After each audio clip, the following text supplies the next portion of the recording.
Hola comunidad 100% fiscal. Hoy platicaremos de Conoce los elementos que valora el SAT durante los procedimientos de fiscalización y cómo demostrarlos correctamente. Bienvenidos. Buenos días amigos que nos acompañan, les agradecemos mucho su presencia. Un saludo al equipo organizador y un saludo a todas las personas que han dedicado su tiempo para platicar con nosotros de este tema tan interesante.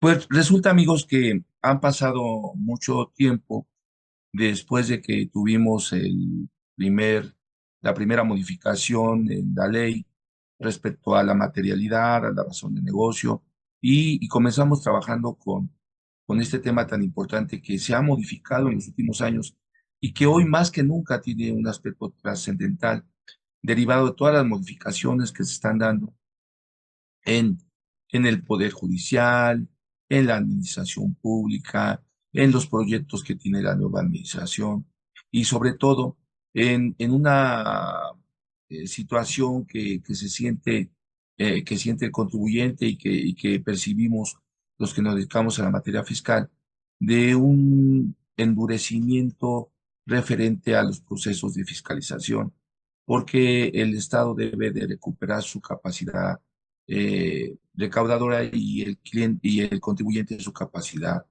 contributiva. Entonces, amigos, hoy vamos a platicar de conoce los elementos que valora el SAT durante los procedimientos de fiscalización y cómo demostrarlos correctamente. Parece ser un tema que ya, fíjense que extraño, y lo vamos a ir entrando poco a poco al tema. Y ahorita me voy a ir ubicando. Adelante, por favor, Dulce. Bueno, amigos, como ya saben, nuestras prácticas se fundamentan en el artículo 89, último párrafo del Código Fiscal de la Federación, y pueden ser diversos a la interpretación de la ley por parte de la autoridad, pero están apegadas a las disposiciones fiscales. Sí, adelante, por favor. Bueno, descarguen el material de la plática, amigos, descarguen el material de la plática a través del link del Zoom o a través que aparece el link aquí, ya lo tiene el material, o solicítenlo a través de nuestras redes sociales, porque en muchas ocasiones el material es un poco pesado y no lo pueden descargar. Hoy me va a acompañar el licenciado Pedro Ángel Dávila Martínez, que ha tenido muchos estudios en esta materia y sobre todo mucha práctica en cómo resolver estos asuntos, porque incluso en la Procuraduría Fiscal de la Federación, la Dirección General de Asuntos Penales Fiscales está especializada en una de sus unidades, en, en la comprobación de los gastos erogados o ejercidos por las empresas. Y una parte muy fundamental es el estudio de las operaciones simultáneas. Entonces vamos a ir entrando en esta materia. Adelante, por favor. Bueno, quédense al final de la plática. Vamos a regalar dos diagnósticos a empresas que tienen que ver con conocer cómo está actuando la empresa, si está correctamente para efectos de materialidad, razón de negocio, sustancia económica, está correctamente estructurada su empresa en materia contable. Vamos a platicar esto de hoy en la materia legal y en la materia administrativa. Nosotros tenemos un paquete que trabajamos con los clientes, es un producto en el que hacemos diagnósticos efectivos de la empresa antes de que llegue la autoridad o ya durante la visita domiciliaria o ya durante un proceso de carácter punitivo. Y hoy, amigos, vamos a platicar sobre algunas reflexiones respecto a esta nueva fiscalidad, que no la hemos alcanzado a ver todos, no la hemos alcanzado a ver. Hoy yo les comento mucho a los clientes y me pongo la camiseta de contador y de abogado, pero yo he platicado mucho con nuestros amigos clientes que hoy la comprobación de los gastos, la comprobación de las operaciones en materia fiscal ya no se reduce a la simple entrega de documentación como de contratos, FDIs y registros contables. No, no, no, no, eso ya pasó de historia. Y por qué ha pasado la historia?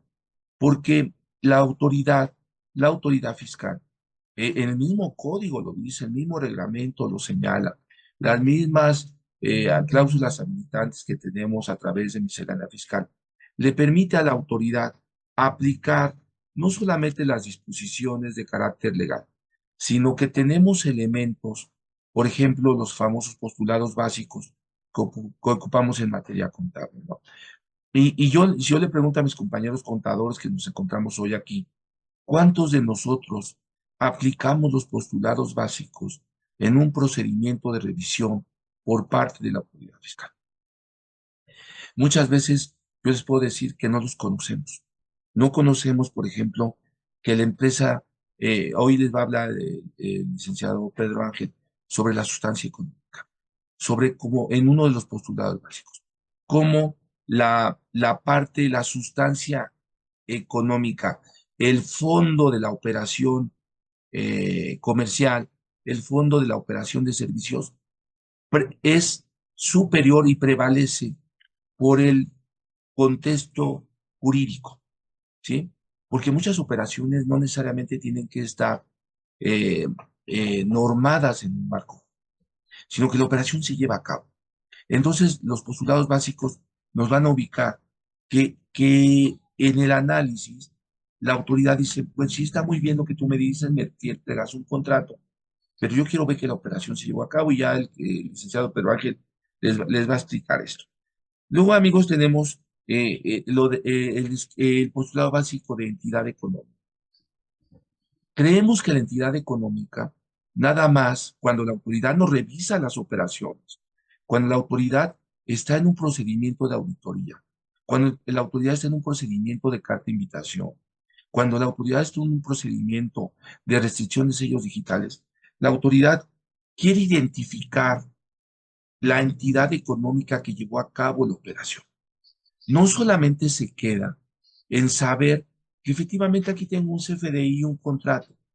La autoridad quiere conocer dentro de la entidad económica si esa actividad es básica o no para la empresa y quién la llevó a cabo. Porque nos preguntan esto, nos preguntan, ¿y cómo conoció a la persona que le prestó el servicio? ¿Y quién dentro de la empresa lo realizó? Y hay preguntas que son muy capciosas, pero que si jurídicamente no estamos preparados para resolverlas, lógico es que mis compañeros abogados y mis compañeros contadores, cuando van al tribunal fiscal, cuando van al recurso de revocación, cuando van al amparo, cuando van a la Procuraduría Fiscal, cuando van a la Fiscalía General de la República, no podemos entender cómo se llevó a cabo la operación si tenemos empresas que no tienen estructura administrativa. Por eso nos piden el organigrama. Por eso dicen, ¿quién llevó a cabo la operación? Y me dicen, es que es ilegal. No, no, no es ilegal. Está en las normas de información financiera, está en la ley del impuesto sobre la renta, está en el código, pero nos hemos quedado, y me incluyo en algún momento, nos hemos quedado chiquitos pequeños para comprender la magnitud de la norma, porque estas normas de información financiera tienen que ver con las normas internacionales. Y nos jactamos de decir que estamos en un mundo globalizado, pero no queremos aceptarla. Hoy, amigos, también la autoridad nos habla del negocio en marcha, en los postulados básicos. La empresa estaba operando, la empresa tenía ingresos, la empresa realizaba su tarea y no se la podemos demostrar. No se la podemos demostrar porque la empresa está parada y sin embargo recibe y emite CFDs. Y sin embargo emite y recibe ingresos. ¿De qué vive esa empresa? Hemos conocido casos en que la empresa vive de préstamos, de transferencias, de aportaciones de capital, pero no cumple su función de negocio. También, amigos, tenemos en los postulados básicos, que es el contexto en el que el licenciado Pedro Ángel va a platicar, de la navegación contable.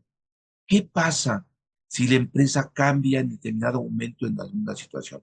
Viene trabajando de una forma y de pronto tiene una caída de ingresos y tiene que recurrir a cambiar sus aspectos de registro contable, ¿no? ¿Cuál es la verdadera situación de la empresa? Entonces, cuando los comités del Servicio de Administración Tributaria analizan a la empresa, evalúan la empresa, pues ellos aplican los postulados básicos. Por eso, la mayor parte de las nuevas auditorías se concentran en la parte contable.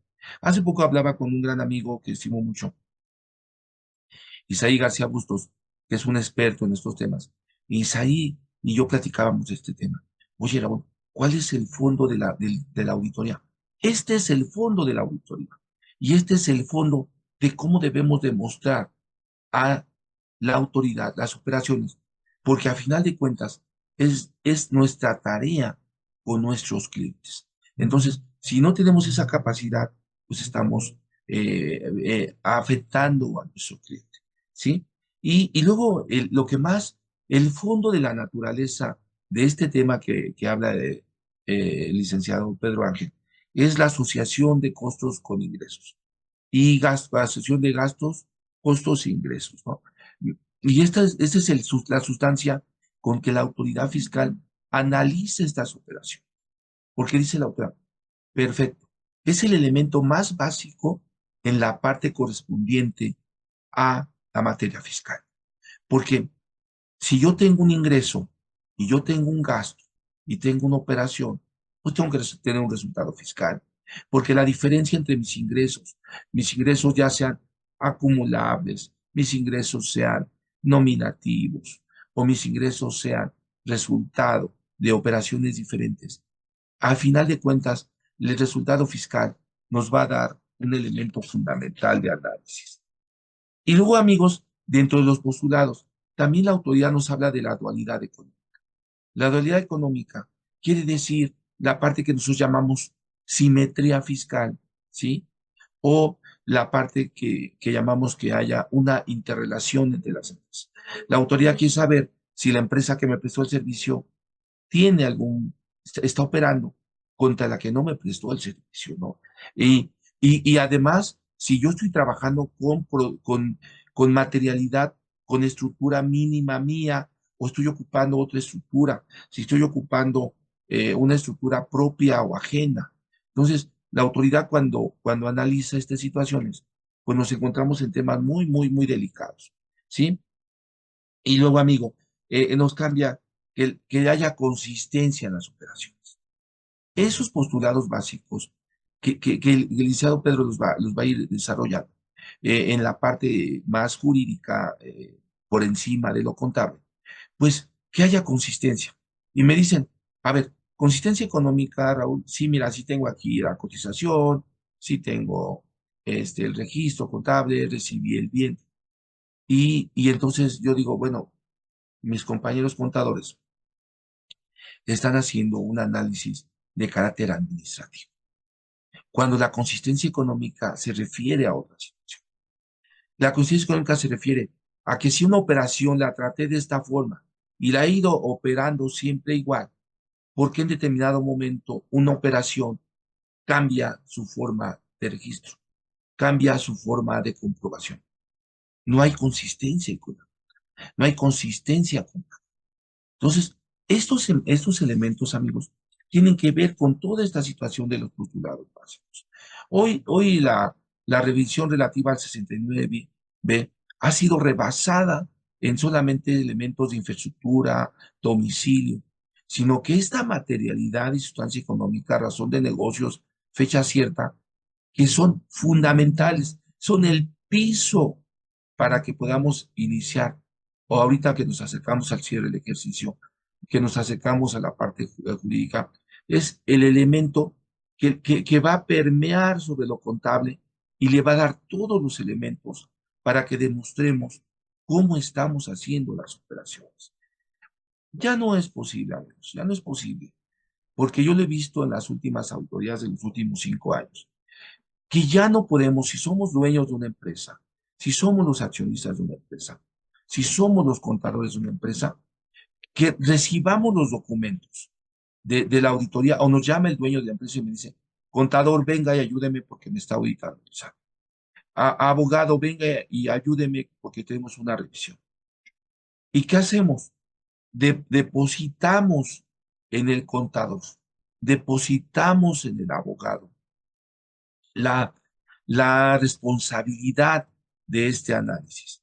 Y no, no puede ser así, porque el que conoce su empresa, el que conoce las operaciones, es el accionista de la empresa, es el dueño de la empresa. Él debe trabajar con el contador y el abogado para formular las respuestas, ¿sí? Porque ellos son los que conocen su empresa.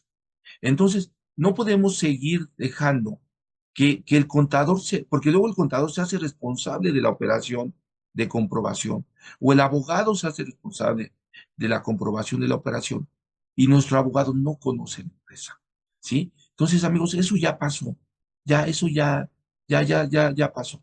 Y también el licenciado Pedro Ángel les va a platicar sobre cómo comprobamos la fecha cierta. La fecha cierta no la vamos a comprobar con simples documentos de que llevé a certificar el contrato y luego se enojan y dicen, es que cómo no es posible, pues si yo tenía el contrato y estaba certificado. La certificación de un contrato es solamente una parte, amigos, de la comprobación de esa fecha cierta. Tenemos que adminicularla con muchos ejemplos. Por ejemplo, hoy el licenciado Pedro Ángel va a platicar, por ejemplo, si compramos, se descompuso la máquina con la que estábamos fabricando cosas y la reparamos, pues parte de la forma, de la fecha cierta, es acompañarla con una bitácora, dice, mira, aquí se descompuso la máquina. Y yo le notifiqué al cliente que tenía, estaba descompuesta en esta fecha. Pues aquí está el correo, mira, me revisaron.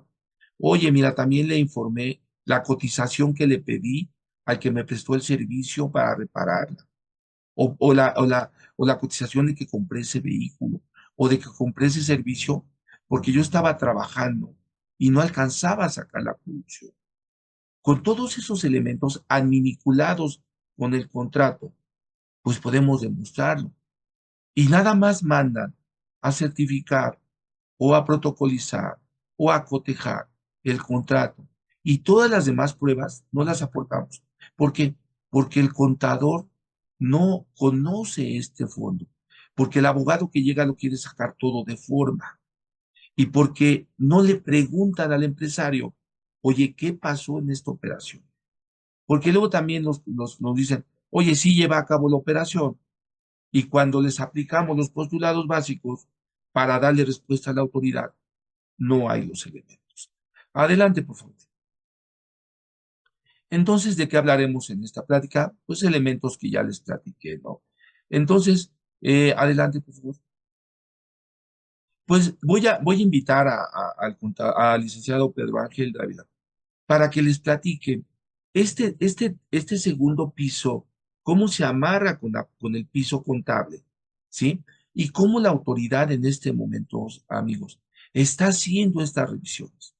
Y en recapitulación. Uno, tenemos que trabajar con los postulados básicos. Dos, tenemos que conocer la empresa. Tres, el contador no puede solo atender la visita domiciliaria. Cuatro, el abogado solo no puede atender la visita domiciliaria. Cinco, debemos hacerlo en compañía del accionista, dueño de la empresa o administrador. Porque a la hora de la hora los dejamos solos, los dejamos aislados y queremos presentar las respuestas. Vamos a obtener un mejor resultado ante este nuevo tipo de fiscalidad. Bienvenido, Pedro. Platícales a nuestros amigos el contexto en que nos encontramos, cómo hemos atendido las nuevas visitas y cómo hemos tenido resultados muy favorables. Bienvenido, Pedro. Muchas gracias, maestro Raúl. Hola, comunidad 100% fiscal. Pues vamos a empezar con el tema. Vamos a dar un breve contexto, como nos comenta el maestro Raúl. Y pues lo único que deben de saber fundamentalmente, pues es que en los últimos años el SAT, en sus actos de fiscalización, pues ya ha empezado a analizar elementos de fondo en nuestras operaciones. ¿A qué me refiero con esto? Ya no resulta suficiente que nosotros le mostremos los FDIs, el flujo de efectivo, los contratos, los registros de contabilidad por sí solos para demostrar y soportar nuestras operaciones, sino lo que pasa es que el SAT ahora estudia elementos de fondo que dan que esta operación exista, que esta operación sea verificable.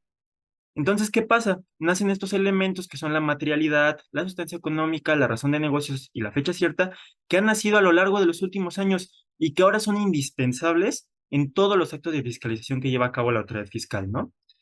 ¿Por qué la autoridad fiscal cuestiona y analiza estos elementos?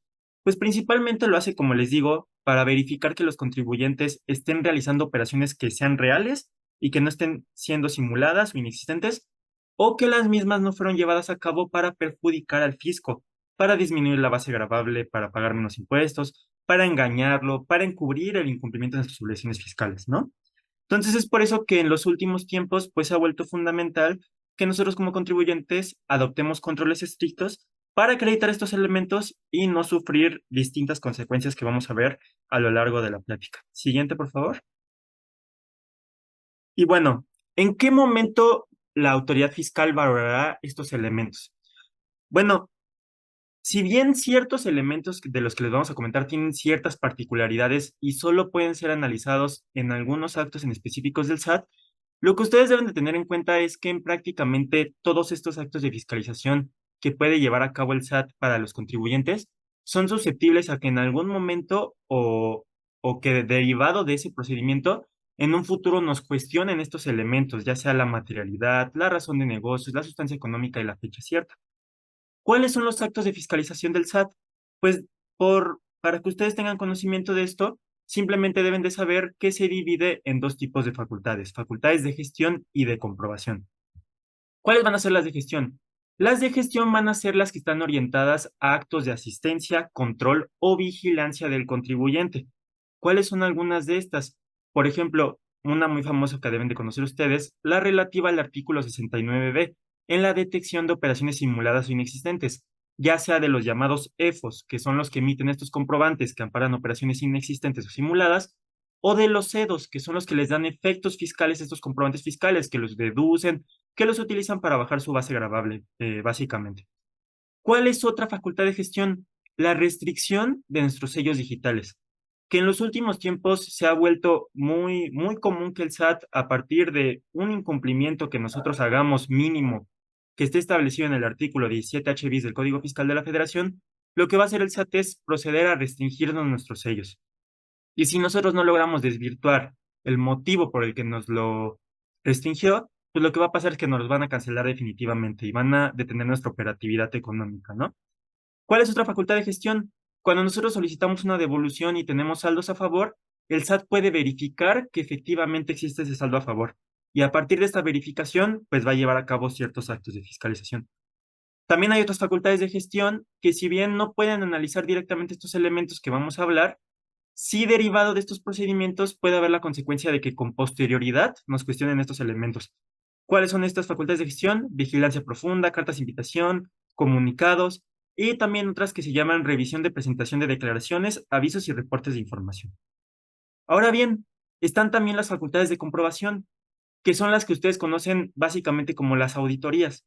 Van a ser actos de inspección, verificación, determinación o liquidación hacia el contribuyente y están preponderantemente establecidas en el artículo 42 del Código Fiscal de la Federación. ¿Cuáles son estas? Revisión de gabinete, visita domiciliaria, revisión electrónica, que son básicamente las tres auditorías más famosas que nos pueden llevar a cabo el SAT. Pero también hay otras, como las visitas de verificación del cumplimiento de diversas obligaciones fiscales, que pueden ser sobre expedición de CFDIs, sobre presentación de solicitudes y avisos en el RPC, y sobre otros temas muy en concreto, ¿no? También, ¿qué otra cosa? También cuando nosotros solicitamos devoluciones, por lo que les comenté que tenemos saldos a favor, el SAT también puede llevar a cabo una verificación que se lleva en una forma muy parecida a las facultades de comprobación, a través de un tipo de revisión de gabinete o visita domiciliaria. Aquí el SAT va a elegir si lo hace a través del procedimiento ordinario, esta verificación, o si lo hace ya en una forma de facultades de comprobación. Y pues hay otras facultades de comprobación como las relacionadas a detectar a los beneficiarios controladores, respecto a los dictámenes de contadores públicos, a los esquemas reportables, que aunque no lo crean, de forma indirecta nos están cuestionando estos elementos que vamos a analizar a lo largo de la plática. Siguiente, por favor. Bueno, y para que sepan, este material se los vamos a compartir. Entonces, en esta plática vamos a ver muchos criterios judiciales de PRODECON. Entonces, estos materiales los van a tener ustedes a su alcance para que los puedan ver en cualquier momento. Esta tesis es básicamente que nos explica qué distingue las facultades de comprobación y de gestión, que fue lo que les compartí hace un momento. Siguiente, por favor. ¿Y por qué la autoridad fiscal cuestiona estos elementos? Siguiente. Bueno, el objetivo principal de la autoridad fiscal al cuestionarnos estos elementos, pues es la de analizar distintos aspectos. Estos aspectos obviamente van a ir dependiendo del caso en concreto. Pero ¿cuáles van a ser unos de estos y los que consideramos más importantes? Pues va a ser analizar si el contribuyente está cumpliendo efectivamente con sus obligaciones fiscales, ¿no? De regla general.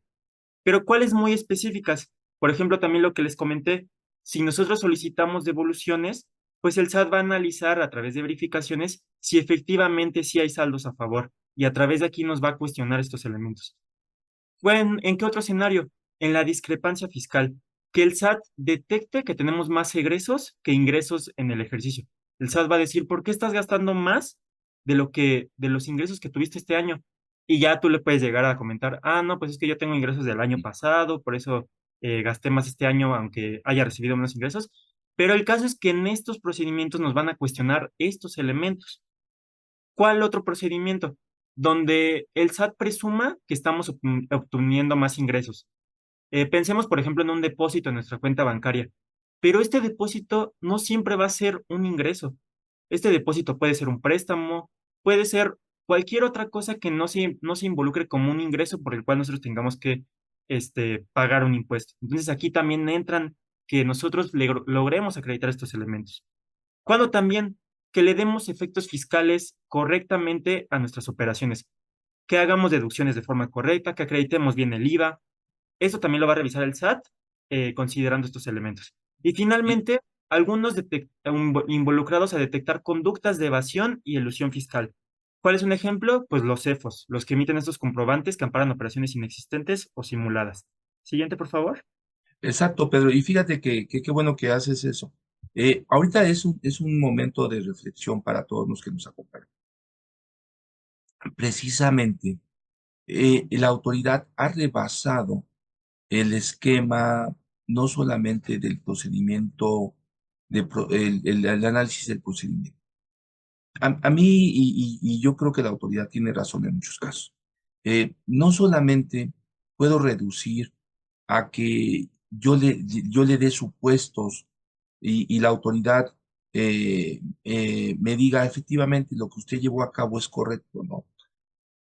Porque si no lo comprueba, la autoridad estaría violando el fondo de los asuntos, ¿no, Pedro? Esto que dice Pedro, por ejemplo, de que la persona tiene más ingresos que, que tiene más gastos que sus ingresos, pues es una forma de evasión fiscal. ¿Por qué? ¿Por qué tiene más, por qué no tiene registradas operaciones por él? ¿Por qué lo hace? Entonces la autoridad ha entrado en la fase, diría la licenciada Elizabeth, más que de, de análisis, de autoanálisis del contribuyente, ya lo está analizando las conductas, ¿no? En los países europeos, en el modelo de fiscalización, se analiza la conducta del contribuyente.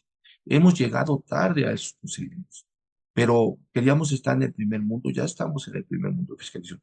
Es más, el SAT es líder, aunque yo nunca he trabajado para el SAT, ni si yo siempre he sido un, un profesionista independiente, conozco a mucha gente del SAT y nos dicen, oye, es que estamos en un procedimiento diferente.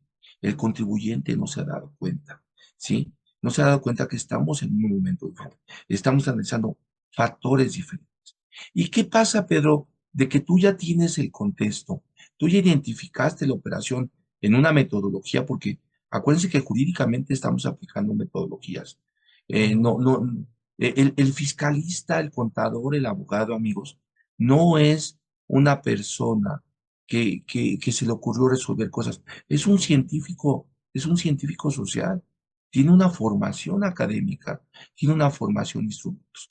Y por esos instrumentos son los que resolvemos los problemas, ¿no? ¿Y qué pasa, Pedro?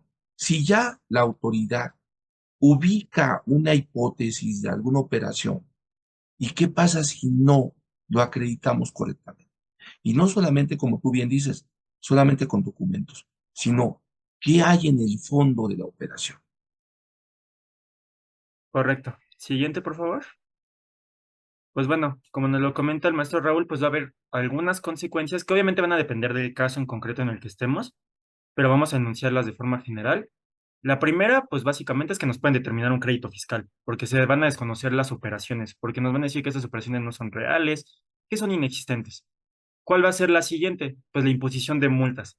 Y a esto pueden ir también conectadas la aplicación de otras sanciones, como la que les comenté, la restricción de nuestros sellos, la publicación en los listados del artículo 69 a 69, y en los peores casos, la peor consecuencia obviamente, va a ser la comisión de algún delito fiscal. y que pues nos digan que cometimos el delito de defraudación fiscal, el de expedición, enajenación o compra o adquisición de CFDIs que amparan operaciones inexistentes o simuladas, incluso el de lavado de dinero, porque si nosotros no le listamos, no le logramos acreditar estos elementos a la autoridad fiscal, va a decir de dónde viene tu dinero, de dónde viene el dinero con el que estás llevando a cabo tus operaciones.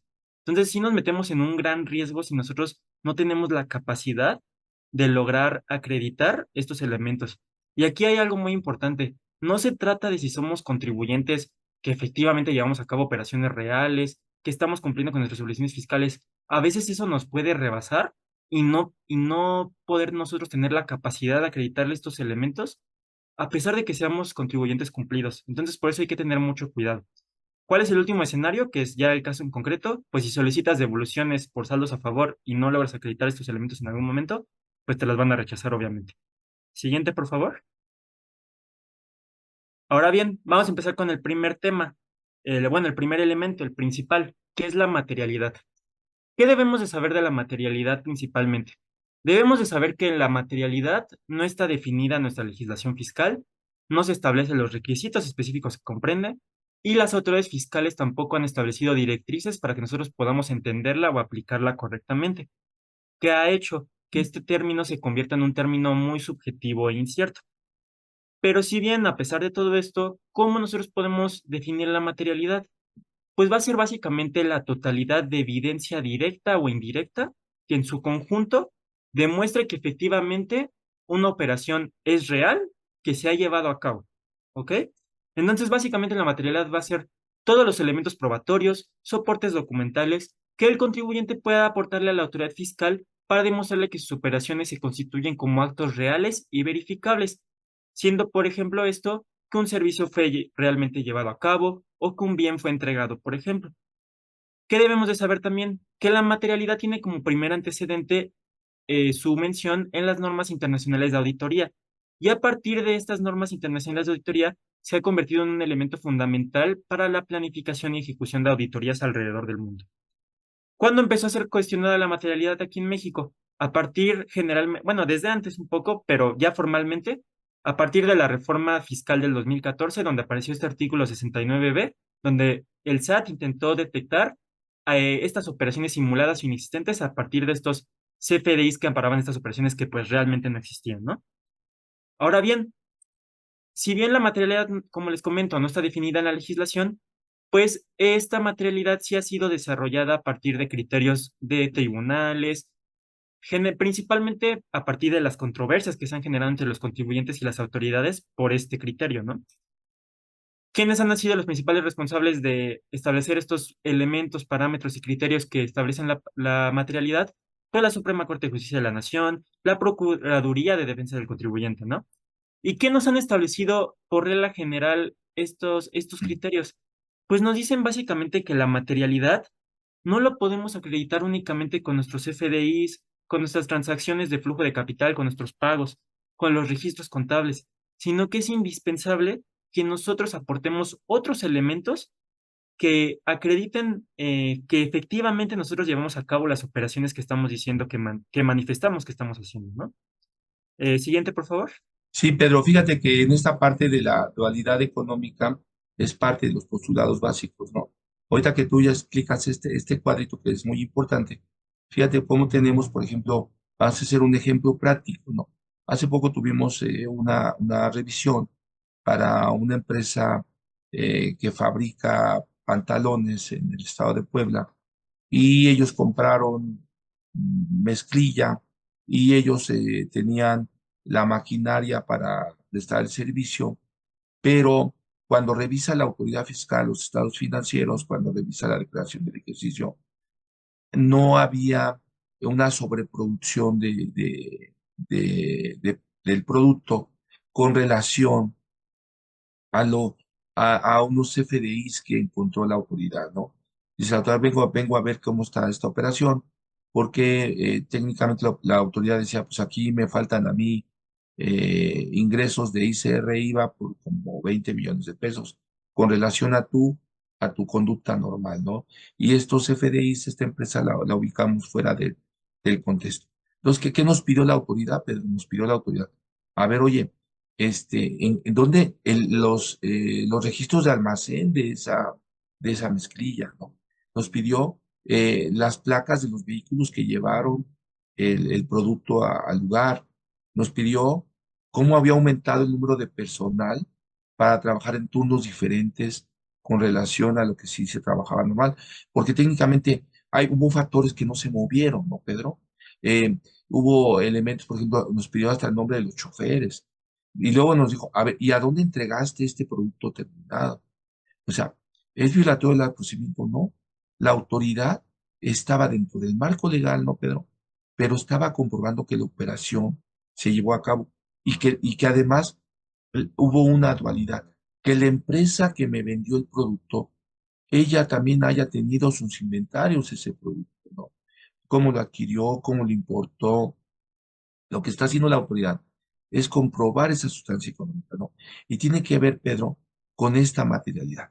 Este primer plano que tenemos en el que nos quedamos en la primera parte de los análisis de 2014 a 2020, 2021 y ahora en el nuevo esquema. Pedro, ¿qué tenemos? ¿Cómo hacemos nosotros en el despacho? Y cómo lo hacemos con otros compañeros abogados y contadores? Este famoso documento que tú llamas el cuadrante de la materialidad, ¿no? ¿Qué contiene, qué elementos debemos analizar en la parte práctica, ¿no, Pedro? Sí, bueno, básicamente este es un cuadro que nosotros por el cual nos guiamos. Obviamente no es un estándar, ya dispuesto por la ley o así. Es un documento con el que nosotros nos orientamos, en el cual nosotros dividimos los documentos legales que tenemos, los documentos administrativos, los documentos fiscales y las pruebas directas de materialidad que pueden acreditar una operación. Al final, todos estos documentos, todas estas pruebas van a ser indispensables para que en su conjunto, todos estos elementos de forma conjunta, demuestren que nuestras operaciones están siendo realmente llevadas a cabo. Aquí obviamente están todos los listados, ustedes pueden leer cada elemento, cada documento legal, cada documento fiscal, cada documento administrativo, cada prueba directa de materialidad que podemos llegar a utilizar para acreditar nuestras operaciones. Pero, por ejemplo, pensemos en un caso real. Por ejemplo, pensemos en una constructora, una que da servicios de construcción, que construye casas, que vende materiales de construcción, vende ladrillos, vende materiales. Pensemos en una empresa que, por ejemplo, piensa hacer una inversión muy fuerte para aumentar sus ventas, ¿no? ¿Y qué piensa? Ah, pues voy a ir con otra empresa y le voy a comprar ciertos camiones de carga para que yo pueda llevar a cabo mis operaciones, las voy a utilizar como estos camiones me van a ayudar a llevar a cabo mis actividades, como van a ser indispensables para mis actividades, pues las vas a poder deducir, obviamente, estos pagos. Y entonces, ¿qué va a pasar? Si esta operación es relevante y en algún momento el SAT llega a auditar a la empresa, llega a auditar a la constructora y le cuestiona la materialidad de esta operación, le dice, oye, compruébame que esta operación que acabas de llevar a cabo es real. ¿Qué le podemos demostrar como documentos legales? Pues primero nuestras actas constitutivas y nuestro objeto social diciéndole que nosotros nos dedicamos a la construcción y que nosotros necesitábamos estos camiones de carga para llevar a cabo nuestras actividades. ¿Qué otro documento legal, por ejemplo? Pues el contrato que hayamos llevado a cabo con la empresa que le compramos los camiones, por ejemplo. Y además, esta documentación, estos contratos incorporados ante un notario público que le dé fe pública. Ahora bien, ¿qué documentos fiscales puede ver? Obviamente el CFDI de la operación y también otros documentos relacionados a la contabilidad, por ejemplo, donde estemos registrando esta operación, ¿no? ¿Qué otra cosa? Tal vez nosotros queremos asegurarnos de que la empresa con la que compramos el camión sí es una empresa que está cumpliendo con sus obligaciones fiscales, entonces le solicitamos su opinión de cumplimiento de obligaciones fiscales. Ahora bien, de documentos administrativos, pues aquí pueden entrar los estados de cuenta, las transacciones bancarias, los comprobantes de pagos que hayamos hecho respecto a la operación, el pago que hayamos hecho para adquirir estos camiones, por ejemplo. Ahora bien, pruebas directas de materialidad, pues ya aquí van a estar muy vinculadas a la operación como tal. ¿Qué pueden ser? Evidencias fotográficas o videos de cuando recibimos los camiones que nos vendieron, de que los estamos utilizando, intercambios de mensajes por escrito o medios electrónicos donde nos hayamos puesto en contacto con la empresa de, oye, estoy interesado en comprarte estos camiones, ¿qué otra cosa aquí? Pues cotizaciones, propuestas, las órdenes de compra, los acuerdos que se hayan llegado, los reportes, las cartas de satisfacción del final de, muchas gracias, el camión sí sirvió, cumple todas las características. Entonces, al final, como les comento, este es un simple ejemplo, pero ustedes en sus empresas tienen distintos negocios, distintos giros comerciales, y obviamente aquí va a depender la materialidad, cómo acreditarla en atención a la naturaleza de cada operación suya, ¿no? Siguiente, por favor. Entonces, básicamente, en resumen, toda documentación y evidencia nos sirve para acreditar la materialidad. Como les comento, esta lista del cuadrante pues no es algo limitativo y va a depender de cada operación. ¿Qué debemos de saber también? Que la materialidad va a depender también del acreditamiento en ocasiones de los elementos que vamos a ver con posterioridad, la sustancia económica, la razón de negocios y la fecha cierta. Ahora bien, ¿qué pasa también? Esta obviamente esta revisión de la materialidad sí tiene una justificación por parte de las autoridades fiscales, porque obviamente sí ha habido contribuyentes que efectivamente simulan estas operaciones, ¿no? Pero lo que ha pasado también es que la autoridad fiscal ha abusado de esta práctica, porque hay ocasiones en las que los contribuyentes no tienen la capacidad de recabar este soporte documental o este caudal probatorio del pasado, sobre todo. Entonces, sí se ha abusado un poco de esta práctica y es por eso que nosotros debemos estar conscientes de que es mejor que nosotros, como contribuyentes, estemos atentos a guardar por un periodo al menos de 5 a 10 años toda la documentación y evidencia posible que nos ayude a comprobar la existencia de estas operaciones. Siguiente, por favor.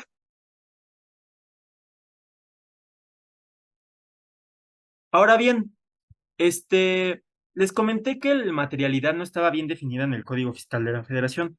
No está definida, no está comprendida los elementos que compone.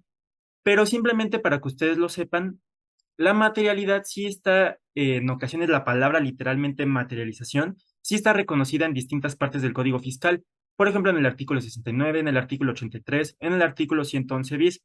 Entonces, este simplemente es un dato que ustedes deben de conocer, de que este concepto sí se reconoce, pero pues no se define, no nos dice qué requisitos comprende. Siguiente, por favor.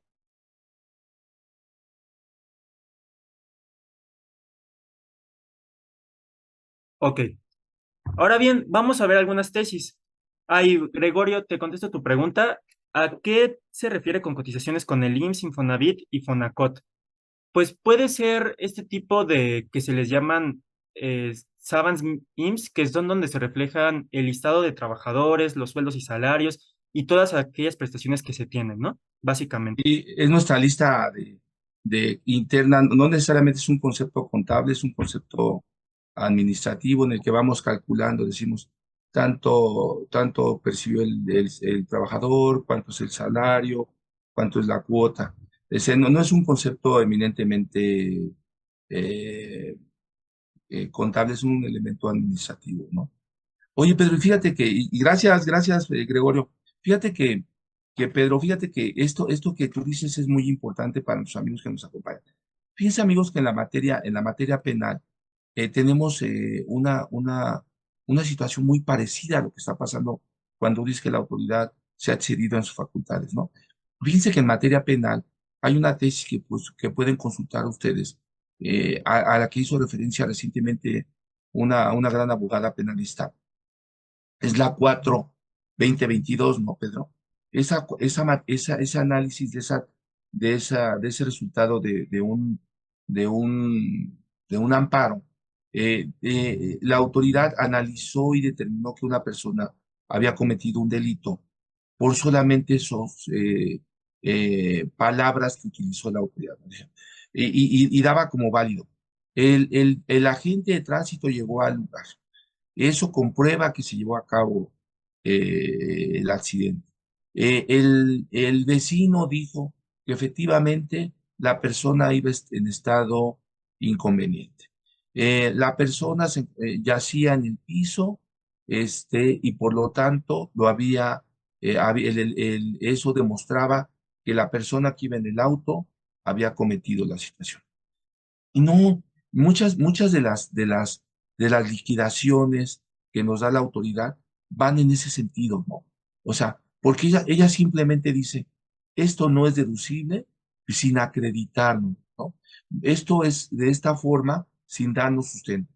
¿Cuál es nuestro trabajo grande, Pedro? Nuestro trabajo como fiscalista, nuestro trabajo como gente dedicada a este análisis, a que demos los elementos, porque si nosotros nos quedamos cortos de información, Si nosotros no demostramos a la autoridad nuestro dicho, si no le demostramos que efectivamente la operación se llevó a cabo, y por eso les digo, ¿qué tan importante es que, y lo voy a decir con todas las palabras, pero que mis compañeros contadores tengan que trabajar con el dueño de la empresa para decirle y preguntarle, a ver, ¿cómo llevas a cabo esta operación? Pero también el cliente, el empresario, debe exigir al abogado y decirle, oye, esto que dices tú aquí es insuficiente, porque mira, también tengo la orden de compra, también tengo fotografías del lugar, también tengo cuando me contrató la persona, porque nada más mandamos nuestro contrato y a veces hay que pedir el contrato del cliente cuando a él lo subcontrataron o cuando él prestó el servicio. También tenemos que hacer, no podemos, no sé si me explico, no podemos dejar que el simple hecho de la palabra manifestada por la autoridad sea suficiente, ¿no, Pedro? Entonces, debemos demostrar ese objeto social de la empresa, a qué se dedica, por qué es especializado, ¿no, Pedro? Correcto. Y vamos a empezar a ver algunas tesis que consideramos importantes. Por ejemplo, esta tesis es muy interesante, acaba de salir literalmente la semana pasada, y nos dice que nosotros para acreditar la materialidad de una operación, respecto a operaciones que no sean complejas o que no requieran una especialización, no requerimos necesariamente exhibir nuestro contrato de la operación. Y eso es muy interesante porque muchas veces la autoridad nos dice cómo formalizaste tu acuerdo, ¿no? Entonces, esta tesis es muy interesante porque nos da la posibilidad de que no mostremos un contrato. Ahora bien, esto no quita que nosotros debamos de mostrar otros elementos para acreditar la operación, como las órdenes de servicio, los registros contables, los FDIs, los estados de cuenta, ¿no? Ahora bien, ¿qué nos dice también esta tesis que es importante? Que la carga probatoria que se le da al contribuyente por parte de la autoridad fiscal no puede imponernos extremos imposibles, no nos debe de poner pesos de cosas que nosotros no podemos acreditar. Ahora bien, esto incluso se debe considerar que la autoridad fiscal debe de admitirnos todas las pruebas indirectas que nosotros le estemos entregando, porque de un análisis conjunto y adminiculado vamos a poder demostrar la materialidad de las operaciones. Siguiente, por favor. Esta va un poco en la misma línea. Nos dice que dependiendo de la naturaleza de las operaciones, la materialidad la podemos acreditar con medios indirectas, con estas pruebas indiciarias, con indicios. ¿Por qué? Porque estos indicios, estas pruebas que son medios indirectos, si se evalúan, si se estudian de forma conjunta, pueden llegar a ser idóneas y suficientes para acreditar la materialidad. ¿Y a qué nos referimos con medios indirectos? Generalmente, las pruebas que generalmente la autoridad fiscal considera como pruebas indiciarias van a ser, por ejemplo, nuestros documentos privados, porque la autoridad fiscal va a decir, estos documentos privados, pues no me dicen que tu operación se llevó a cabo, o tú las pudiste haber hecho ayer antes de entregarme la materialidad. Entonces, por eso en muchas ocasiones es importante, como lo vamos a ver más adelante, que estos documentos privados nosotros los formalicemos, les demos más valor para que no nos las consideren como pruebas indiciarias. Pero a pesar de esto, la autoridad fiscal está obligada a estudiarlas. Siguiente, por favor. Como les comenté, este estándar probatorio pues no puede ir más allá de lo razonable. La exigencia de las pruebas debe considerarse la naturaleza de cada operación. Y como les comento, deben admitirse todas las pruebas indirectas, aunque sean meros indicios. Siguiente, por favor. Ok, también es insuficiente que nosotros para acreditar la materialidad de una operación solamente mostremos el pago de la operación. Por ejemplo, en el ejemplo que les dije de la constructora que compró los camiones.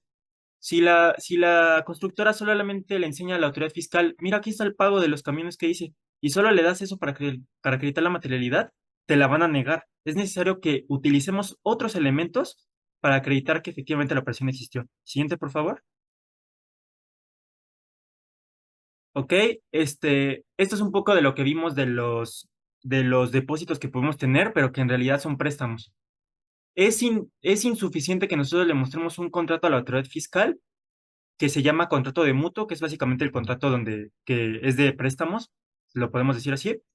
Si nosotros solo le mostramos ese contrato, va a ser insuficiente para acreditar que estamos llevando a cabo un préstamo. Entonces, ¿qué más le debemos demostrar? Pues, por ejemplo, este tipo de estados de cuenta, de transacciones bancarias que reflejen efectivamente que hubo este préstamo. Siguiente, por favor. Sí, pero hay una pregunta ahí de nuestros amigos de Gen. Mira, no hay una disposición correcta en la norma. Nosotros siempre le recomendamos a nuestros amigos que firmen con su así con su firma completa, no rúbricas. Tal vez nosotros siempre lo señalamos de esa forma, no pedimos que lo hagan de esa forma para que el contrato tenga la validez, porque a lo mejor alguien te puede cambiar la hoja o te puede cambiar algunos contextos, aunque claro, vamos a entrar en una pericial y demostrar que era el tipo de hoja, vamos a entrar a demostrar que era la misma tinta, la misma impresora. Lo recomendable es que te firmen todas las hojas, ¿no? Sí. Y nuestro amigo Omar, comentaba Omar algo referente a unos pagarés, ¿no, Omar? Eh, Sí, nos está comentando y, que pues estos elementos también nos pueden llegar a ayudar para ah, crecer la materialidad. Y así es, exacto. efectivamente Pero sí. fíjate que hace poco, Pedro, no sé si recuerdas, tuvimos un caso de una revisión de unos préstamos y esos préstamos, eh, sí, efectivamente, Omar, hay que incluirlos, Omar. Fíjate que en algunos casos tuvimos un caso de unos préstamos en la cual la autoridad revisó a dos de los periodistas más famosos de este país y ellos tenían ingresos recibidos en sus cuentas bancarias, más menos los acumulables, menos todo, tenían un promedio de 10 millones de pesos anuales. Y decían, pero sin embargo sus cuentas bancarias tenían préstamos, devoluciones de préstamos por 200 millones de pesos. Y los exhibieron a nivel nacional. Y resulta que cuando les preguntan, oiga, ¿usted cuántos años trabajó para poder prestar 200 millones de pesos y que después se los devolvieran? No, no, pero que aquí están mis contratos. No, que aquí están mis... Sí, sí, sí, sí, sí, está perfectamente eso. Si ustedes revisan, la mayor parte de los asuntos de lavado de dinero que nos impactan en materia fiscal son precisamente por operaciones inusuales u operaciones de lavado de dinero. Recuerden que también los préstamos son unas actividades vulnerables dentro de la ley de lavado de dinero, ¿no? Pero, entonces, no podemos sintetizar los contratos al simple hecho de que está firmado o tiene fecha cierta si no lo vinculamos con la parte de la consistencia económica, ¿no? Si no lo vinculamos con esos elementos que llamamos de los postulados básicos, ¿no, Pedro? Por eso lo que les explica el licenciado Pedro va amarrado en ese contexto, ¿no, Pedro? Y por eso esa tesis es súper importante, ¿no, Pedro? No son, no son suficientes si no acreditan toda la operación, Pedro. Exacto. Y bueno, esta otra tesis nos habla de que, por ejemplo, que nosotros exhibamos simplemente el contrato para acreditar la materialidad, el contrato que soporte nuestra operación, pues este resulta insuficiente por sí mismo para acreditar la materialidad, ¿no? Que es necesario otra vez que se acredite con otros elementos probatorios. Siguiente, por favor.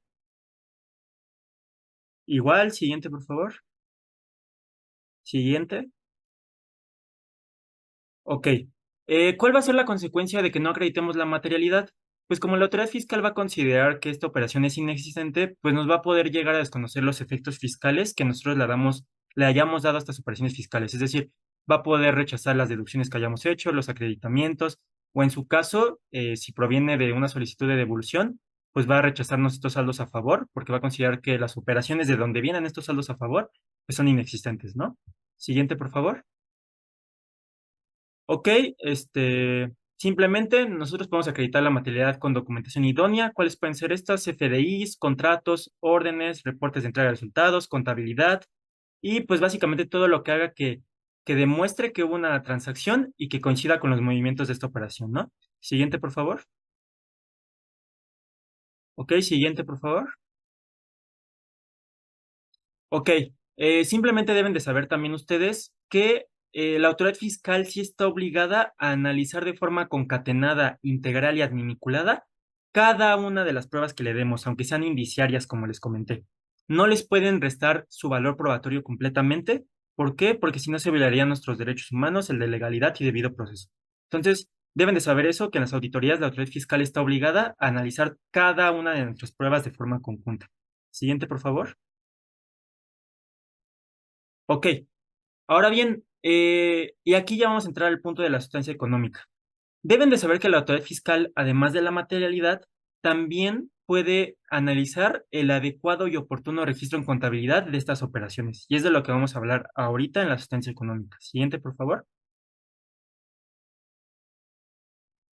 Sustancia económica. Muy bien.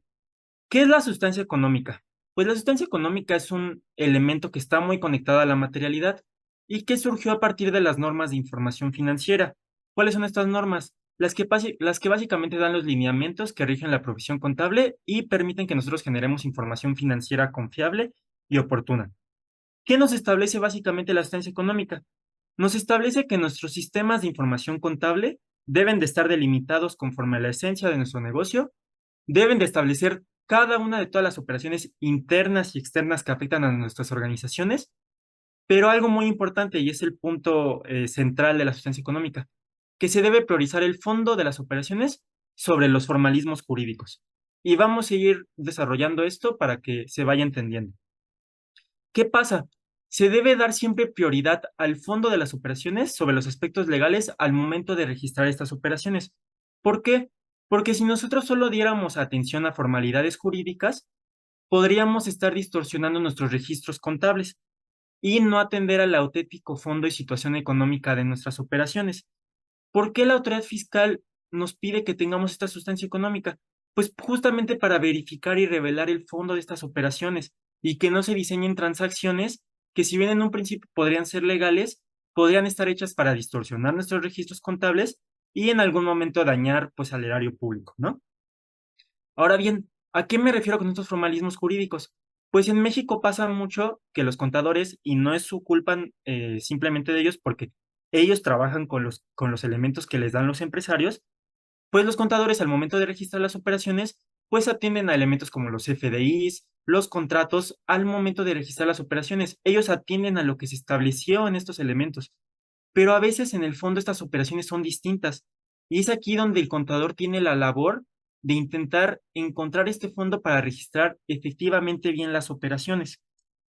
Ahora bien, debemos de saber que la sustancia económica comprende que nosotros registremos en contabilidad, tanto en el tiempo adecuado, nuestras operaciones, reflejando el valor económico real de estas operaciones, y para esto debemos de priorizar el fondo, como les comento. Siguiente, por favor. ¿Cómo es posible que nosotros dotemos de sustancia económica los sistemas de información contable de nuestras organizaciones? Pues es muy importante que los contadores atiendan a estas normas de información financiera para que sepan cómo y en qué momento debemos de reconocer en contabilidad los efectos derivados de nuestras operaciones. Y así los contadores van a poder captar, registrar y presentar correctamente en los registros contables las operaciones, porque van a priorizar el fondo y no se van a limitar a aspectos como los FDIs. Y ahorita vamos a ver ejemplos donde se van a entender estos aspectos que les estoy comentando, ¿no? Ahora bien, vamos a ver el primer ejemplo. Imaginemos que un contador debe registrar en la póliza de egresos, digamos en los gastos de la empresa, ciertas operaciones relacionadas a unos servicios que se contrataron de fletes. Si este servicio de fletes, la empresa lo contrató para entregarle a un cliente un producto que le vendieron a este cliente, pues este servicio de flete en la póliza de egresos va a ser registrado como un gasto de venta. Pero a ver, por otra parte, si este servicio de flete fue hecho nada más para trasladar maquinaria de una sucursal a otra, pues este gasto en la póliza de egresos se va a registrar como un gasto de administración. Entonces aquí ya estamos viendo cómo el contador atiende a la naturaleza de la operación para registrarla correctamente en contabilidad. Siguiente, por favor. Ahora bien, ¿qué otros ejemplos más complejos nos pueden ayudar a entender la sustancia económica? Porque es muy compleja y comprende muchos elementos. Imaginemos que hay dos empresas de un grupo corporativo que está conectado, es un mismo grupo corporativo, y ambas empresas acuerdan la realización de una compraventa de un edificio. Imaginemos que la empresa A le vende a la empresa B este edificio. E imaginemos que ellos acuerdan en un contrato y en el CFDI respectivo de la operación que la operación fue por 5 millones de pesos, pero en realidad este edificio valía 20 millones de pesos. Entonces, ¿qué va a pasar? Cuando la autoridad fiscal audita a la empresa que le vendió el edificio a la otra empresa y le pida la materialidad de esta operación, le diga qué pasó con esta operación, la autoridad fiscal va a decir, oye, este edificio valía 20 millones de pesos, no vale 5 millones de pesos como tú estás diciendo en el contrato y en el CFDI, y tú lo registraste así en contabilidad, y te va a decir, esta operación no tiene sustancia económica, porque estás diciendo que vale 5 millones de pesos en el registro contable, atendiste solo las formalidades jurídicas como el contrato y el CFDI que tú llevaste a cabo, pero en el fondo este edificio vale 20 millones de pesos. Y por ello yo te voy a determinar un crédito fiscal para que me pagues los impuestos correspondientes que tú me debes de pagar a partir de la operación, considerando el verdadero valor del edificio que le acabas de vender a la otra empresa. Y aquí podemos ver cómo se refleja la sustancia económica y una consecuencia, un crédito fiscal, porque nosotros en el registro contable no establecimos el fondo de la operación. Siguiente, por favor. Ahora bien, este ejemplo es un poco más complejo, pero yo aquí lo único que quiero que se lleven es, les voy a dar un ejemplo más sencillo. Y es respecto a en qué momento debemos de registrar nuestras operaciones en contabilidad. Imaginemos que ustedes son una empresa que brindan servicios. Cualquier servicio que se imaginen, puede ser, no sé, la revisión de electrónicos, ¿no? Llega una empresa y les dice, oye, quiero contratar tu servicio, quiero que me revises las computadoras de mi empresa. Llegan a un acuerdo y tú le emites el CFDI por el servicio que le vas a dar. ¿Y qué pasa? Imaginemos que se lo emitiste en el mes de agosto. Pasa un mes, llega septiembre y el contador se da cuenta que la operación ni siquiera se ha llevado a cabo, ni siquiera se ha completado, no se han llevado a cabo los servicios correspondientes o, por ejemplo, no se ha pagado, ¿no? Entonces, ¿qué va a pasar aquí? El contador, atendiendo a las normas de información financiera, va a decir, yo no puedo registrar esta operación o esta supuesta venta, porque supuesta, porque no se ha llevado a cabo, no la puedo registrar aún en la póliza de ingresos, no la puedo registrar aún como una venta que se ha completado. Ahora bien, esto no quita que obviamente el contador deba de registrar la operación, porque sí se emitió un CFDI, pero ¿cómo la va a registrar por otra parte? Pues la va a registrar, por ejemplo, en la póliza de diario o en la póliza de control. ¿Por qué? Porque la operación, aunque ya se haya emitido el CFDI, la operación en el fondo no se ha concretado, ni se ha pagado. Entonces, aquí es un ejemplo de cómo el contador se va a registrar en la póliza de diario o de control y atiende a la sustancia económica en razón al fondo de la operación. Esto no quita, obviamente, que a partir de la emisión del CFDI, pues se tengan que hacer las declaraciones provisionales de impuestos correspondientes, pero aquí en la contabilidad ya se cumplió con la sustancia económica, ¿no? Siguiente, por favor. Exacto, Pedro. Y ahí el efecto lo tenemos en el mundo contable, ¿no? Pero en el mundo fiscal, ese CFDI emitido en su forma de emisión, sea en PPD o en PUE, pues va a tener un efecto diferente, ¿no? Allá en el mundo fiscal lo vamos a tener que acumular, ¿no? O lo vamos a tener que deducir. En cambio, en el mundo contable, pues la operación de los amigos contadores que nos acompañan saben perfectamente qué papel jugamos con muchas pólizas de diario, ¿no? Ahí está en el limbo, ¿no? Está registrada porque seguramente vamos a llevar a cabo la operación o no. Por eso la póliza de diario todavía no la pasa a la póliza de egresos o de ingresos. Oye, pero qué interesante. Y fíjate, este es el fondo de cuando demostramos a la autoridad fiscal las operaciones y no nos quedamos en el simple, la autoridad no se queda en el simple CFDI, no se queda con que el simple contrato, o incluso que le entreguemos fotos, ¿no? Por eso la autoridad va y revisa la parte de contrato, y eso lo dejamos normalmente fuera, ¿no? ¿Qué más, Pedro? ¿Qué nos puedes platicar sobre cómo esas normas de información financiera impactan en esta parte de la materialidad, en esta parte de la sustancia económica, en esta parte de la razón de negocio, y que comprobamos las operaciones, ¿no, Pedro?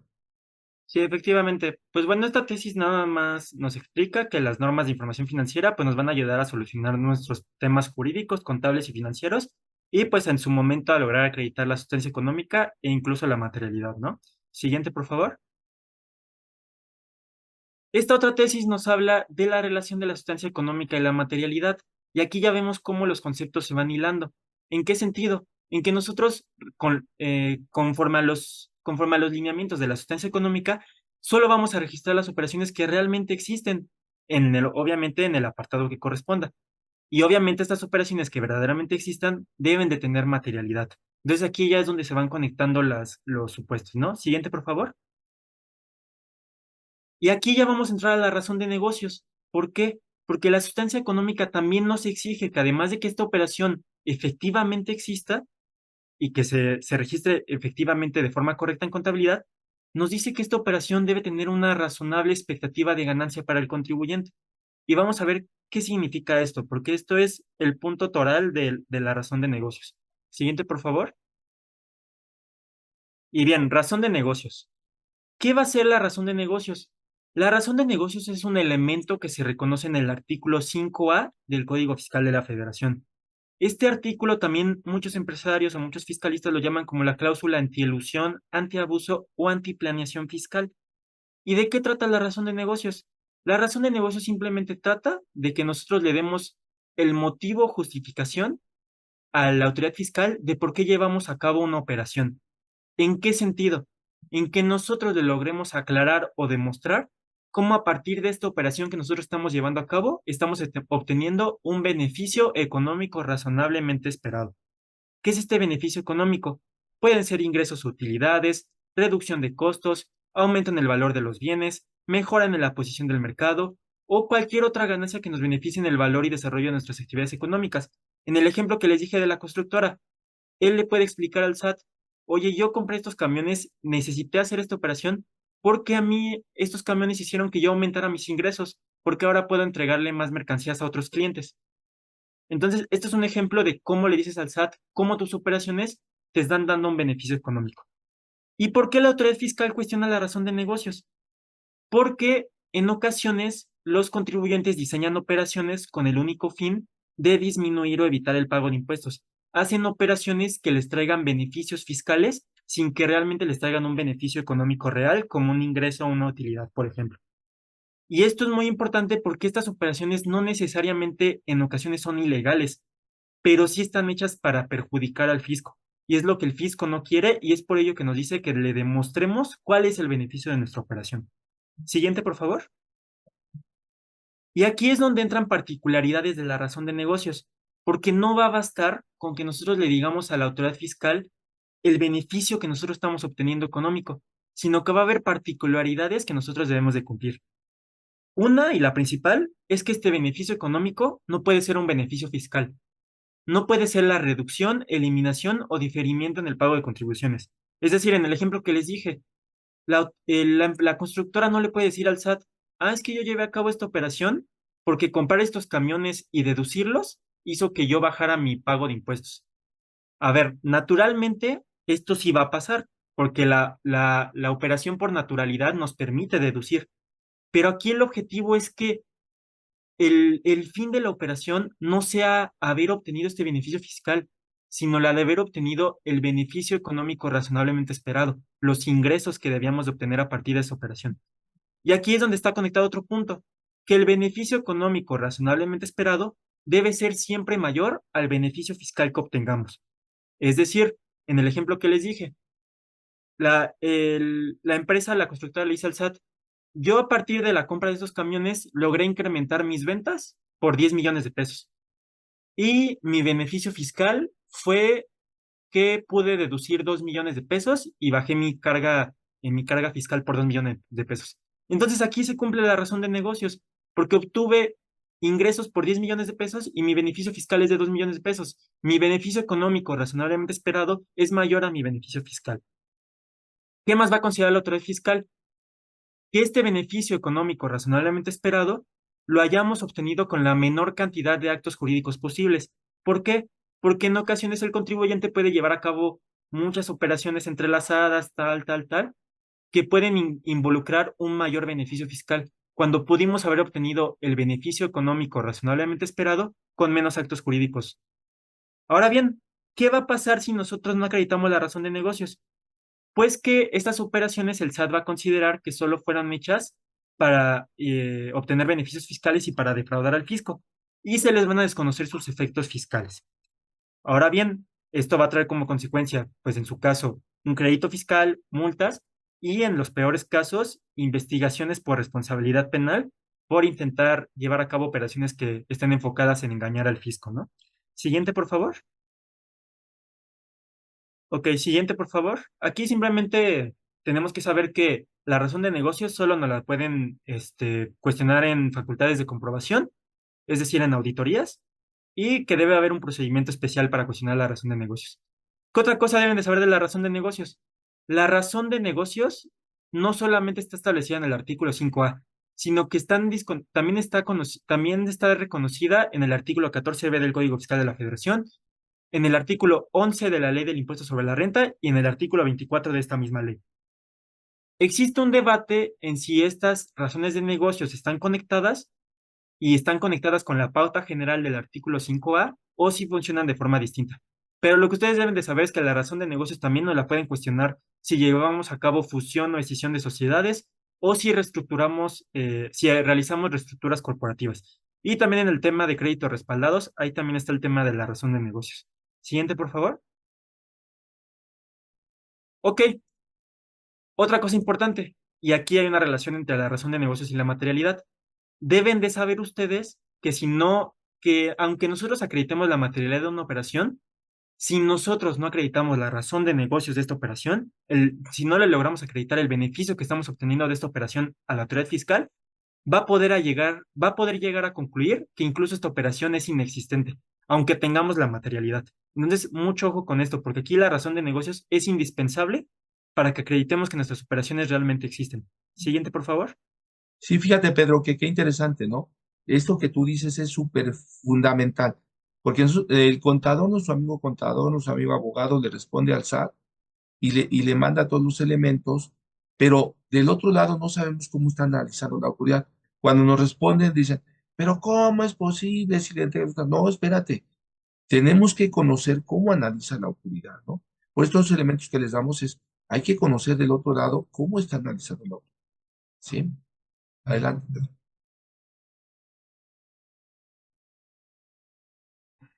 Perdón. ¿Puedes hacerle para atrás, Dulce, por favor?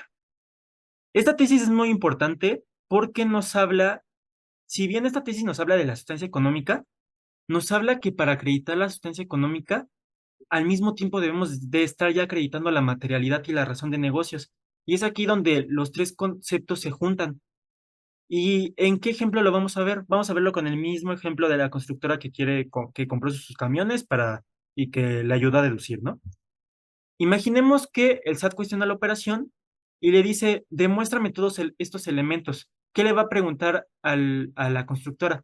Primero le va a decir que le demuestre que tuvo diligencia al momento de contratar a la empresa que le vendió los camiones. ¿Y aquí en qué se relaciona? Con la razón de negocios, porque tú te estás asegurando de que esta operación te va a traer un beneficio. ¿Qué otra cosa te va a decir? Que haya supervisado que efectivamente se haya cumplido con la operación. Esto va relacionado con la materialidad, por ejemplo.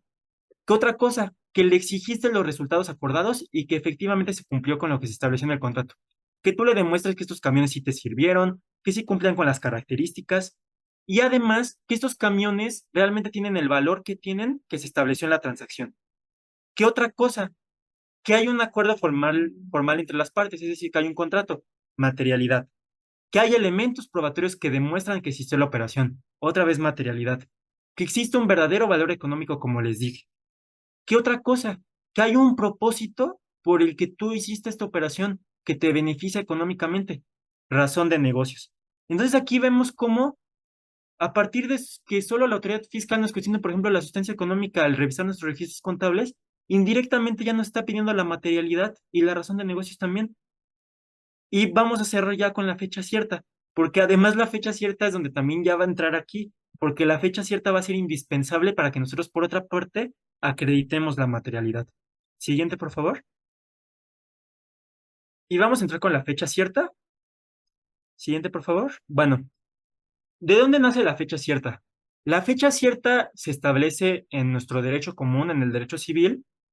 ¿Y qué dice? La fecha cierta dice que un documento privado va a surtir efectos contra terceros hasta que se tenga por su fecha por cierta. ¿Cómo fue introducida a la materia fiscal este concepto? A partir de una jurisprudencia que emitió la segunda sala de la Suprema Corte de Justicia de la Nación. ¿Para qué? Para que se convirtiera en un elemento más para que nosotros lográramos acreditar el cumplimiento de nuestras obligaciones fiscales. Entonces, ¿qué pasa? Esta fecha cierta aplica de forma supletoria con el Código Civil, porque no está establecida en nuestro Código Fiscal de la Federación. ¿Y cuál es el objetivo de esta fecha cierta? Que la autoridad fiscal pueda verificar con certeza la fecha real en la que nosotros llevamos a cabo un acto jurídico y evitar que los contribuyentes elaboren documentos en fechas falsas para defraudar al fisco o vulnerar la recaudación de contribuciones. ¿Qué debemos de saber? La fecha cierta principalmente se cuestiona en facultades de comprobación, generalmente cuando nosotros no tenemos registradas en contabilidad nuestras operaciones. ¿Qué pasa? Como les comenté, la fecha cierta está estrechamente relacionada a la materialidad. ¿Por qué?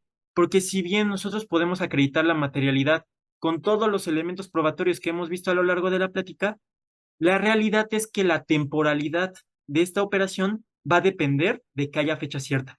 Porque nuestra operación puede tener materialidad, pero la autoridad fiscal puede llegar a decir, yo no sé si esto lo armaste ayer antes de que te preguntara. O sea, yo no sé si realmente hiciste la operación en el momento que me estás diciendo. Entonces, aquí la fecha cierta se vuelve fundamental para que nosotros acreditemos que los actos que nosotros estamos diciendo que hicimos realmente se llevaron a cabo en el momento que manifestamos y no con posterioridad. Siguiente, por favor. Y aquí está la jurisprudencia que salió de la segunda sala, que nos estableció que la fecha cierta era un requisito exigible en los documentos privados que soportan nuestras operaciones para demostrar la existencia de estas operaciones. Siguiente, por favor. Exacto, pero y ahí fíjate es donde tú platicas y lo hemos hecho en la parte operativa, en la parte de respuesta, ¿no, Pedro? El documento simplemente señala que, dice la autoridad perfectamente, solamente señala que hubo un acuerdo de voluntades y que llevó a cabo una operación. Ahora demuéstrame que llevaste a cabo la operación. Pues mira, aquí está que se descompuso la máquina o que necesitaba yo la reparación, que yo necesitaba ese equipo, que yo necesitaba aumentar mi producción.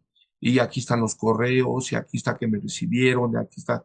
O sea, el contrato, por eso dice la autoridad, pues esto nada más me demuestra esto. Dame todos los elementos que te dan los postulados básicos, ¿no?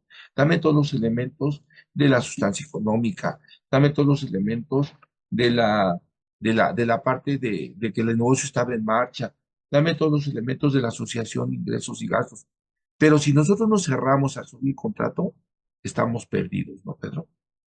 Exacto. Y ustedes podrán decir, pues es que mi contrato dice cuándo se celebró la operación, pero pues es que realmente ese contrato tú lo pudiste haber hecho un día antes de entregar la información al SAT y es por eso que el SAT te dice, demuéstrame que este contrato efectivamente lo hayas llevado en la fecha en que tú me estás diciendo.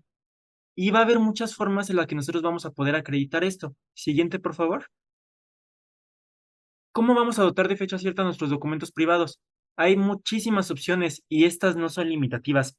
Podemos demostrarlo de muchas otras formas, pero las principales y las que están ya generalmente reconocidas va a ser uno, ratificando nuestros documentos ante notario o federatario público. Es decir, llevamos a cabo la operación, tal vez el ejemplo que les dije de la constructora que compró sus camiones, tal vez la operación es muy relevante, tiene una cuantía muy grande, entonces dicen, vamos a llevar este contrato donde establecemos la compraventa ante notario público, para que él reconozca que la operación se llevó a cabo en esta fecha. ¿Qué otro ejemplo? Incorporarlos o registrarlos en algún registro público, ya sea de la propiedad o de comercio. ¿Qué otra forma hay? Solicitando su reconocimiento ante autoridades jurisdiccionales, ante tribunales, a través de la figura de la jurisdicción voluntaria. Esta es una figura donde nosotros nos acercamos básicamente con un juez y las partes reconocen algo, reconocen una obligación, reconocen un contrato, entonces aquí le podemos dar fecha cierta. ¿Qué otra cosa? Presentándolos ante cualquier otro funcionario público y que quede alguna constancia de ello, que quede algún acuse de recibo de este documento, que nos permita saber que este documento se llevó a cabo en cierta fecha. ¿Qué otra opción tenemos? Llevándolos ante empresas autorizadas por la Secretaría de Economía que realizan servicios de certificación de documentación privada mediante procesos de digitalización. Es decir, estas empresas tú les entregas un documento, te lo digitalizan, le dejan ahí algún sello digital, le dejan ahí algo que permita demostrar que ese documento se llevó a cabo en cierta fecha. Y otra cosa, aprovechando las distintas herramientas tecnológicas que tenemos que pueden dotar de fecha cierta a nuestras documentales. ¿Cuál puede ser un ejemplo aquí? Por ejemplo, lo que nos comentó el maestro Raúl respecto a una máquina que se descompuso. Por ejemplo, tú tal vez diste aviso a alguna otra empresa que tu máquina empezó a fallar. Entonces, ahí hay, por ejemplo, un correo electrónico donde tú le dices esa situación. Entonces, este correo electrónico dice una fecha en la que pasó una situación. Entonces, tú se la entregas a la autoridad fiscal y dices, mira, es que realmente esto me pasó a mí, me falló una máquina. Aquí está la fecha en donde yo le digo incluso a otra empresa que me va a ayudar a arreglar la máquina, que ya me está fallando. Entonces, aquí yo acredito la fecha cierta con otros elementos, incluso con estados de cuenta, con transacciones bancarias, con muchas otras cosas. ¿Qué otra cosa más deben de saber? Un documento privado tiene fecha cierta si uno de sus firmantes muere. Entonces, si lamentablemente alguien con quien tuvieron una operación muy importante falleció, pues va a ser un elemento para que nosotros podamos acreditar en algún momento la temporalidad de este documento. Siguiente, por favor. ¿Cuáles van a ser las consecuencias de no acreditar la fecha cierta de nuestros documentos privados? Simplemente es que, por ejemplo, vamos a darlo con el ejemplo más básico de un contrato. Si nosotros no le damos fecha cierta a este contrato, lo que va a hacer es que este contrato va a ser considerado como una prueba indiciaria, no va a tener un valor probatorio pleno, que es lo que les dijimos en la materialidad, que en algunas ocasiones va a haber pruebas indiciarias, que va a haber indicios. ¿Qué va a pasar? Obviamente va a haber un perjuicio porque estos documentos que nosotros le entregamos al SAT, que no tengan fecha cierta, no van a tener un valor probatorio pleno, pero eso no quita que la autoridad fiscal siga estando obligada a analizar y valorar cada uno de los elementos que les demos, aunque no tengan fecha cierta. Esto es fundamental. Siguiente, por favor. Ok, dice, nos preguntan aquí en el chat, si existen préstamos entre partes relacionadas, se tiene un contrato, hay estados de cuenta, está el comprobante de la transferencia electrónica, se cobran intereses emitiendo CFDI correspondiente, todo está en la contabilidad, el destino del préstamo es para pago de dividendos, no hay ningún problema. Aquí lo importante es que esta transferencia está atendiendo a la realidad. Si tú estás atendiendo al fondo económico de la operación, no va a haber ningún problema. Si están obviamente los valores reales de las operaciones, si tú lo estás registrando en el momento adecuado, si lo estás registrando como debe de ser en específico, no va a haber ningún problema. Si tienes más dudas, puedes acercarte con nosotros y podemos checar tu caso en específico porque al final cada operación va a depender. Entonces, sí necesitamos analizar el caso en concreto para analizar si no hay ningún problema para acreditar estos elementos. Sí, Y y bueno, además, debe haber una forma en la que le vas a pagar a los accionistas, le vas a pagar al asociado. O sea, estamos en una crisis, no tenemos recursos, pues ellos también tienen que sobrevivir, ¿no? Y ahorita precisamente vamos a platicar. Este tema lo voy a tratar en un curso que vamos a dar la próxima semana, ahorita les voy a platicar de esto, ¿no? Pues si quieres ir cerrando, Pedro, para que tengamos algunas recomendaciones para nuestros amigos y que podamos darles un resumen de recomendaciones prácticas, porque de eso se trata, ¿no, amigos?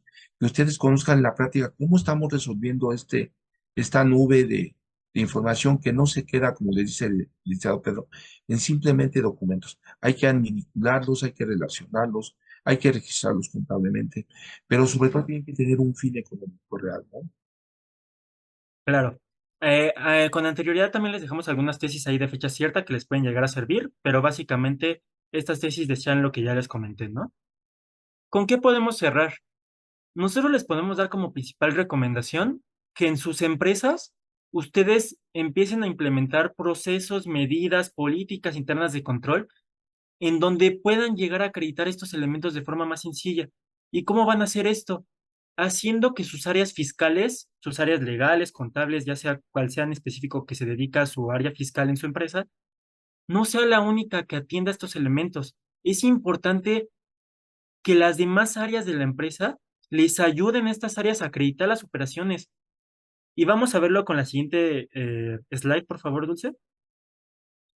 Esto es muy importante porque las áreas fiscales en ocasiones no van a tener el conocimiento completo de las operaciones que se llevan a cabo en la empresa. No van a conocer el fondo, las motivaciones o todo el caudal probatorio que hubo en esta operación.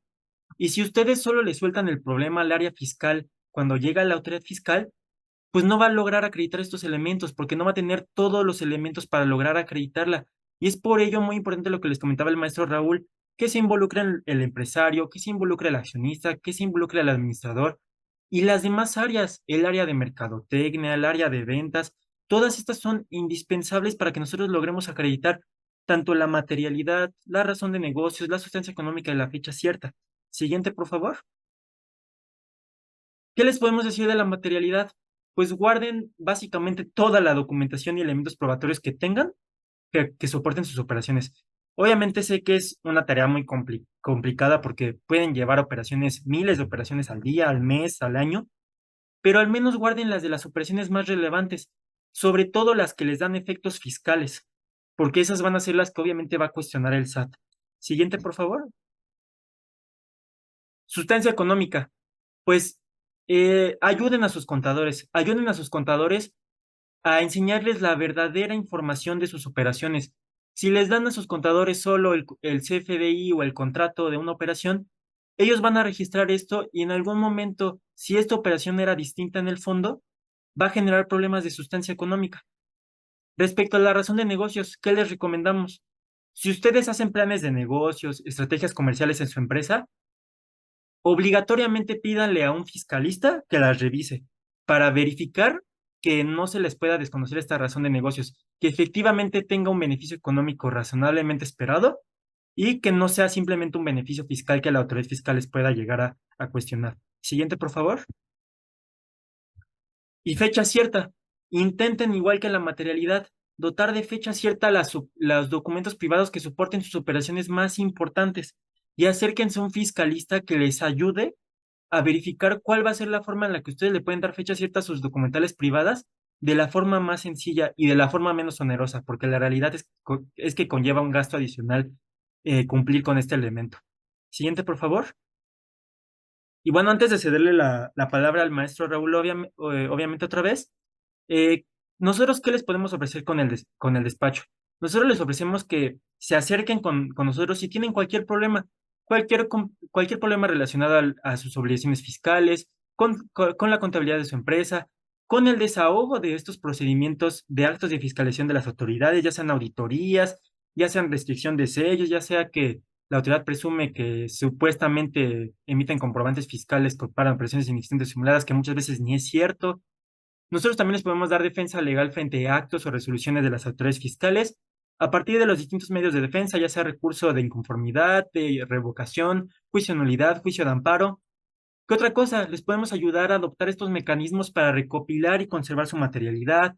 Les podemos ayudar a orientar que efectivamente estén registrando correctamente sus operaciones en contabilidad conforme a los lineamientos de la sustancia económica. Les podemos ayudar a que sus planes de negocio y estrategias comerciales efectivamente cumplan con la razón de negocios. Y finalmente, les podemos ayudar a dotar de fecha cierta sus documentales de sus operaciones más relevantes. Y pues básicamente todo esto va a servir para que nosotros pues protejamos nuestro patrimonio y al final en los peores casos pues nuestra libertad, ¿no? Ya le cedo nuevamente la palabra al maestro Raúl, no sé con qué otra reflexión quiera cerrar. No, pues muchísimas gracias, Pedro. Nos va a servir mucho este esquema y que sinteticemos, ¿no?